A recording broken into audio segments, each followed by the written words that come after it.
I call upon stage Mr. Hyrbyar Mari, President of the Free Balochistan Movement.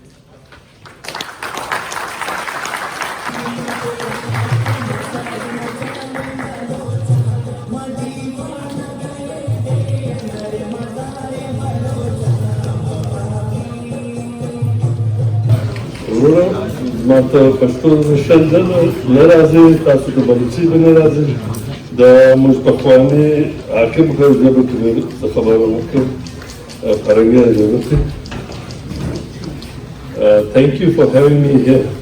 I understand the suffering of Baloch and Pashto under the occupation of Pakistan are countless and unending, but I want to speak of our unity, shared struggle, and common bond between the Baloch and Pashtun nations, as together we have resisted imperial domination in the past, and together we shall defeat the colonial oppressors.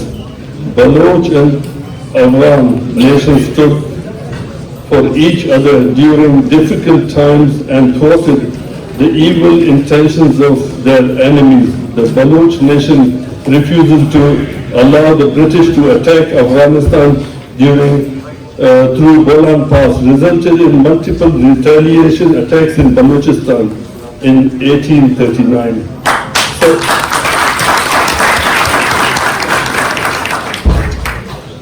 Such as on Kalat Fort, where Mir Merab Khan along with his companions embraced martyrdom, and at Sartaf, where the British were intercepted before they could attack the capital of Mari tribe, Kahan. Here the Baloch were victorious. They wiped out a whole regiment of the colonizers and left only a few survivors. Let us revisit a moment in history that symbolizes the power of a unity, the Treaty of Kalat, also known as the Treaty of Non-Interference.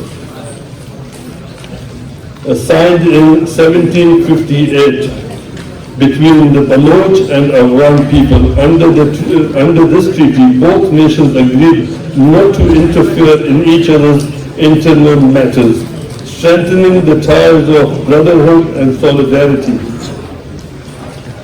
Baloch leader Nasir Khan Nuri stood shoulder to shoulder with Afghan ruler Ahmad Shah Abdali in several decisive battles against Iran and other imperial powers in the region.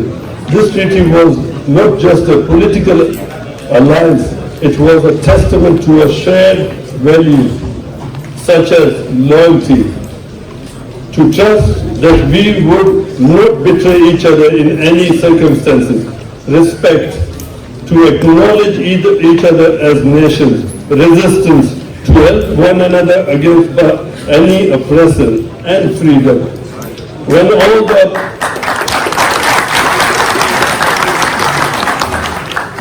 the above are fulfilled, real freedom will come. In a true sense of the following that treaty, and after centuries of understanding, we now have all of those except the last.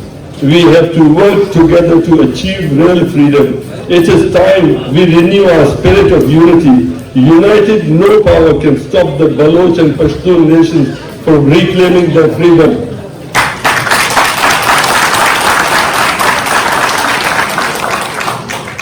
Our histories are deeply intertwined. We share similar cultural systems, unique cultural identities, and a fierce commitment to freedom.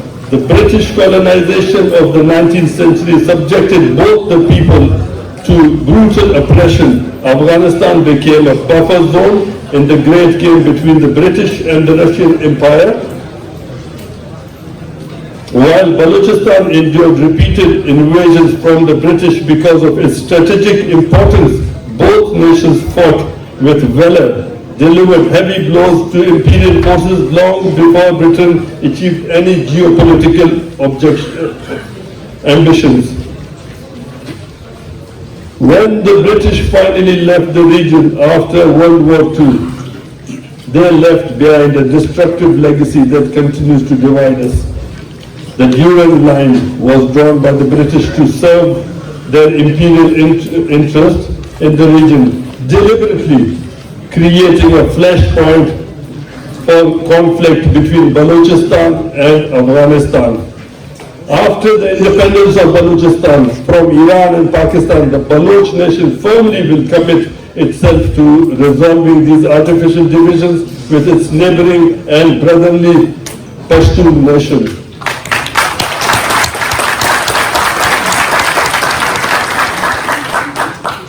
Pakistan's oppressive policies are an extension of colonial domination. It wages wars on Baloch and Pashtun nations alike, using enforced disappearances, torture and massacre to crush our quest for justice and freedom.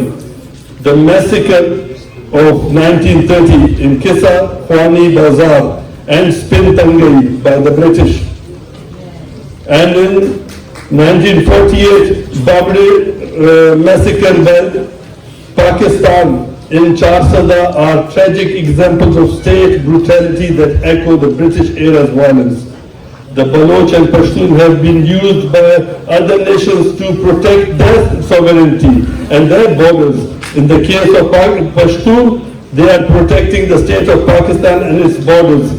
The Punjabis consider the Pashtuns as mere guards and caretakers of their pirated land that is Pakistan. Meanwhile, they see themselves as the real owner and decision makers of Pakistan.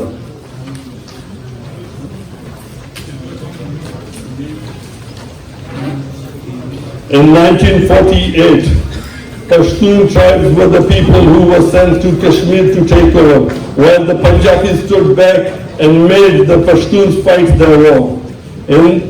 In the case of the Baloch, we have been helping half a dozen Arab nations in protecting their state and borders since their inception, serving in their armed forces and police forces and all those agencies that protect them. In the war between Oman and Yemen in 1960s, according to a Yemeni general, it wasn't the Omani who won the war, it was the Baloch who won it for them. Although the Baloch have done so much for them, some of these Gulf states are repaying them by sending Baloch activists back to Pakistan, where they are never heard from again. Despite the Baloch repeatedly asking every nation not to invest in Balochistan while it's under occupation, they are investing billions of dollars in Balochistan to appease the Punjabis, while being well aware that this will only intensify the Baloch genocide. In 1980s, in the Iran-Iraq war, thousands upon thousands of Baloch youth were forced to fight the Iraqis.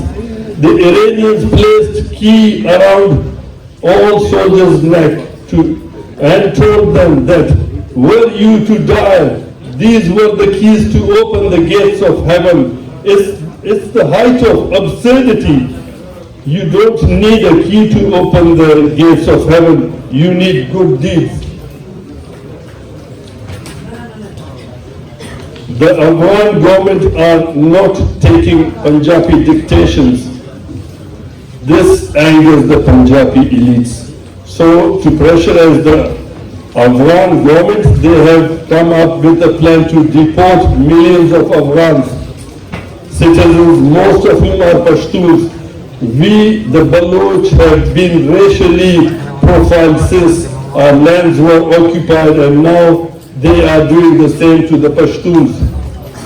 All the way from Karachi to Islamabad, they are stopping them and checking their papers before bundling them to the bundling and sending them to the border.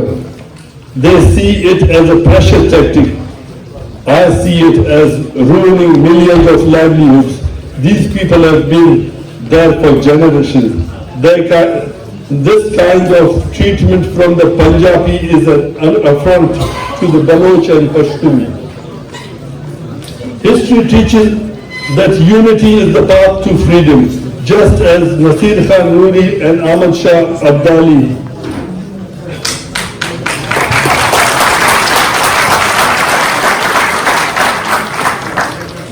stood together against powerful enemies. We must stand united today. Bond between the Baloch and Pashtun is not a threat. It is a promise of stabilization of the region.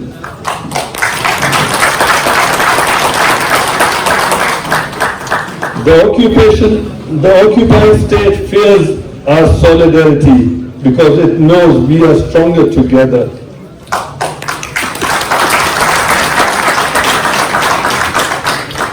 Let us reclaim the spirit of the Treaty of Kalat. Let us renew our alliance and reject the division imposed by imperialism. We are not just neighbors, we are brothers in struggle and destiny.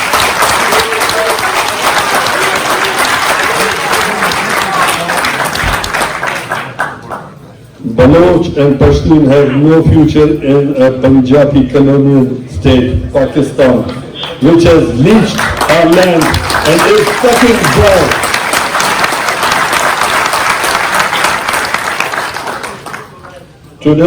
Together we will break the chains of occupation and build a future rooted in justice, sovereignty and peace.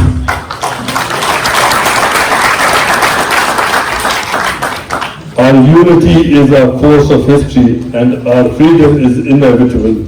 Long live Baloch Pashtun harmony.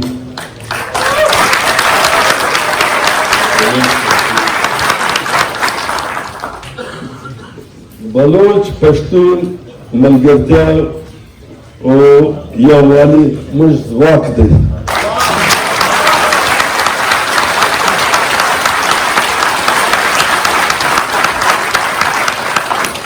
مننه و